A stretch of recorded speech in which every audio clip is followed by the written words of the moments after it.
আসসালামু আলাইকুম। আজকে আপনাদের সাথে ডিম চায়ের রেসিপি শেয়ার করব। শুনে খুব অদ্ভুত লাগছে। ডিম দিয়ে চা?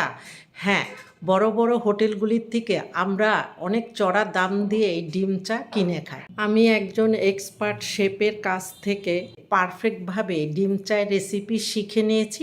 সেই রেসিপিটি আজকে আপনাদের সাথে শেয়ার করব। আশা করি আপনাদের কাছে ভালো লাগবে। প্রথমে একটি বাটিতে আমি 4 পিস এনার্জি বিস্কুট নিয়ে এর মধ্যে 1 কাপ পানি দিয়ে পানির সাথে বিস্কিট ভালো মতো নেড়ে মিশিয়ে 1 মিনিটের মতো রেখে দেবো। আর এই বিস্কুট গলে যেতে একদমই সময় লাগে না।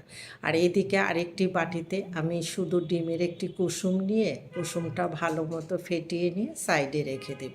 এবার 1 মিনিট পরে বিস্কুটের পানিটা আমি একটি ছাঁকনির সাহায্যে ছেঁকে নিয়ে বিস্কুটের পানির মধ্যে আগের থেকে ফেটিয়ে রাখা ডিমের কুসুম দিয়ে ভালো মতো নেড়ে মিশিয়ে এই মিশ্রণটাকে আমি সাইডে রেখে দেব।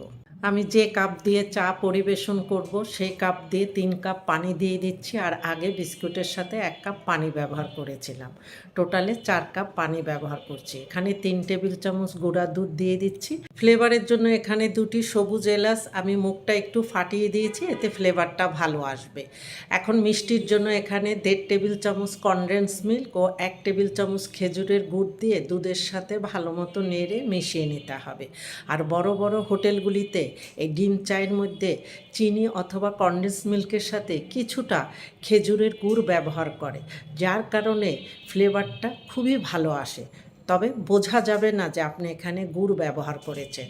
আর এখানে চাইলে পানির পরিবর্তে গুঁড়া দুধ ছাড়া পুরাটা লিকুইড দুধ দিয়ে এই চা তৈরি করে নিতে পারেন। এখন পাত্রটা সরাসরি চুলার মধ্যে বসিয়ে চুলার হিট মিডিয়ামে রেখে অনবরত নেড়ে চেড়ে জাল করতে হবে একটা ভালো মতো বলক আসা পর্যন্ত। দুধের মধ্যে ভালো মতো বলক চলে আসার পরে আরও 2 মিনিটের মতো দুধ জাল করে নিব।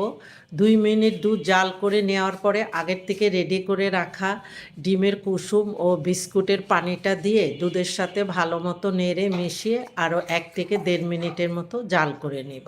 দুধ জাল করা হয়ে গেলে এখানে 3 চা চামচ চায়ের পাতা দিয়ে দুধের সাথে ভালো মতো মিশিয়ে জাল করতে হবে চায়ের মধ্যে সুন্দর কালার আসা পর্যন্ত।